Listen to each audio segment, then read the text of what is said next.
Are you talking about cutting down nets? What is your philosophy here?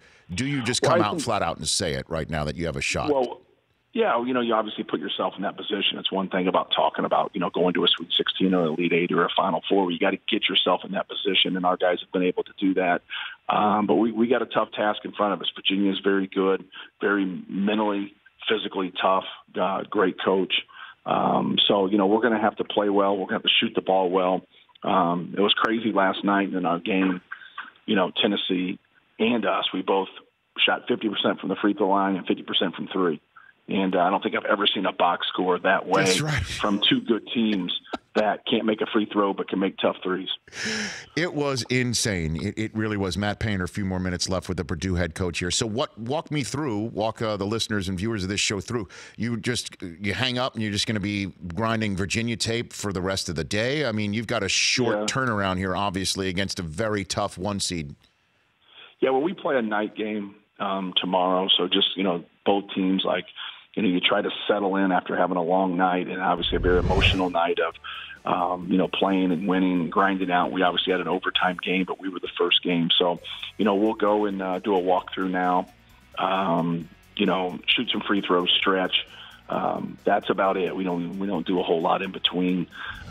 Just get ready for tomorrow, watch a lot of tape, get off our feet and just get focused. But, the most important team's yours. And this is going to be a very, very difficult game, but it's also one of those games that you kind of dream about. That's what I told our guys. I said, you dream about winning a Big Ten championship. You dream about getting into the NCAA tournament.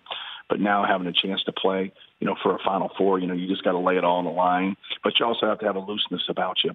And I thought we showed that last night. We struggled in some areas, but we also had some really, really good stretches. But our guys played with a little bit of a looseness.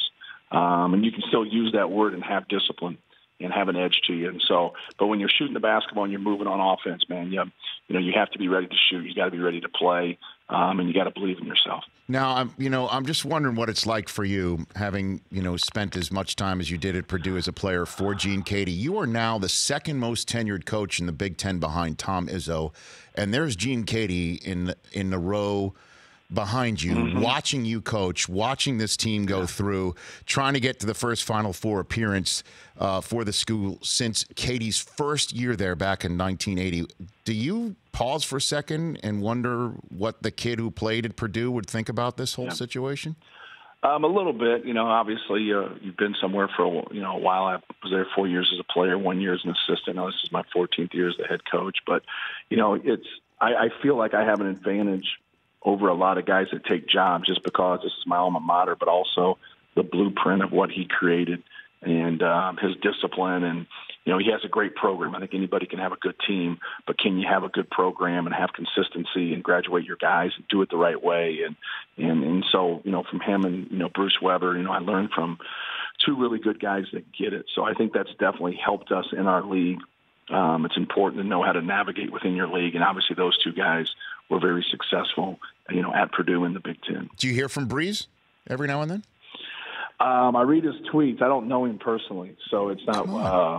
But yeah, I kind of stay in my own lane. But no, I'm a big Drew Brees fan, and so I grew up rooting for the Steelers, but I always root for Drew Brees when he plays. I root for the Colts too, but in 1976 the Saints weren't doing great.